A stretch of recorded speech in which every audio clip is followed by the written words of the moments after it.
मैं विनोद पांडे शाश्वत सनातन संस्कृति में आप सभी का बहुत बहुत स्वागत करता हूं। तो जैसा कि आप देख पा रहे होंगे, प्रस्तुत पुस्तक दशावतार।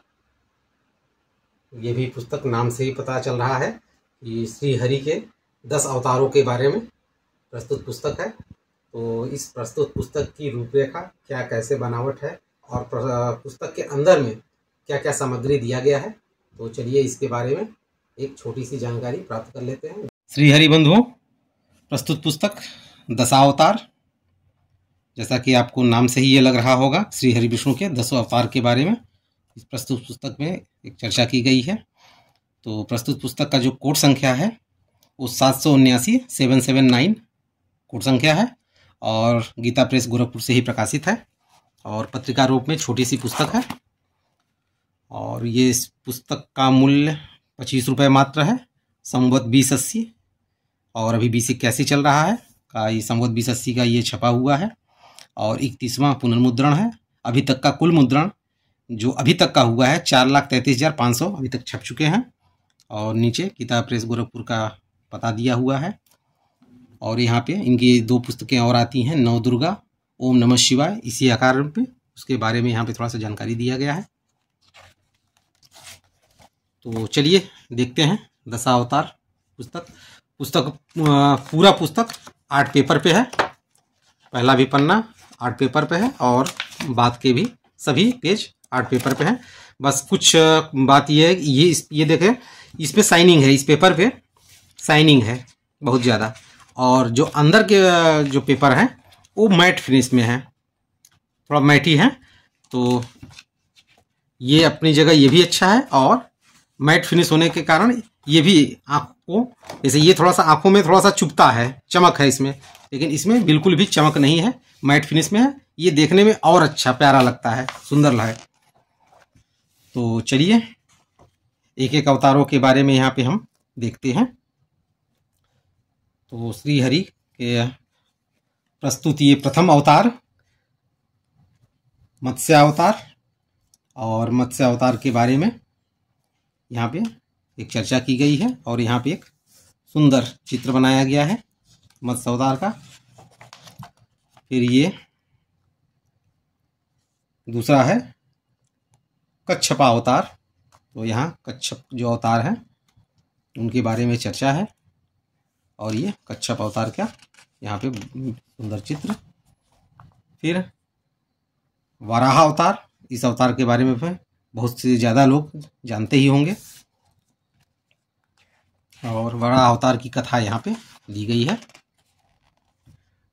फिर यहाँ पे भक्त प्रहलाद के साथ आप ये पहचान ही गए होंगे, नृसिंह अवतार, भगवान नृसिंह का ये अवतार है और यहाँ पे ये कथा दी गई है। वामन अवतार, ये वामन अवतार राजा बलि से संबंधित है, कथा आप यहाँ पे पढ़ सकते हैं। बहुत ही सुंदर ये कथा है वामन अवतार की। श्री हरि के संपूर्ण कथाएं ही सुंदर हैं। और यहाँ पे एक सुंदर चित्र भगवान श्री हरि, माता लक्ष्मी और विष्णु जी का, और माता लक्ष्मी जी के साथ यहाँ पे ब्रह्मदेव का भी एक सुंदर चित्र दे दिया गया है, नाभि कमल के साथ।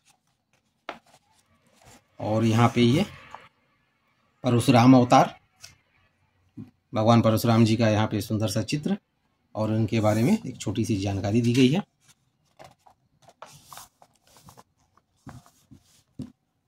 और यहाँ पे ये भगवान श्री रामचंद्र जी का ये अवतार श्री हरि का, और भगवान श्री रामचंद्र जी के बारे में बहुत छोटी सी जानकारी दी गई है। इनकी कथा तो सभी लोग जानते हैं, हर घर में रामचरितमानस है, तो सभी राम भक्त प्रेमी श्री राम जी के बारे में तो जान ही रहे हैं। और ये कृष्णा अवतार, ये अवतार भी सभी के लिए सुनने योग्य और जानने योग्य।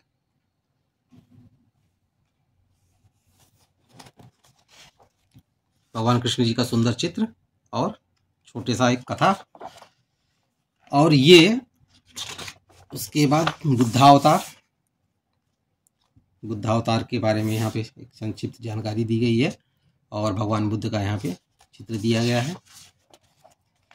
और अंतिम अवतार, और जो कि अभी नहीं हुआ है, कलिकाल के समाप्ति होते होते ये अवतार होगा।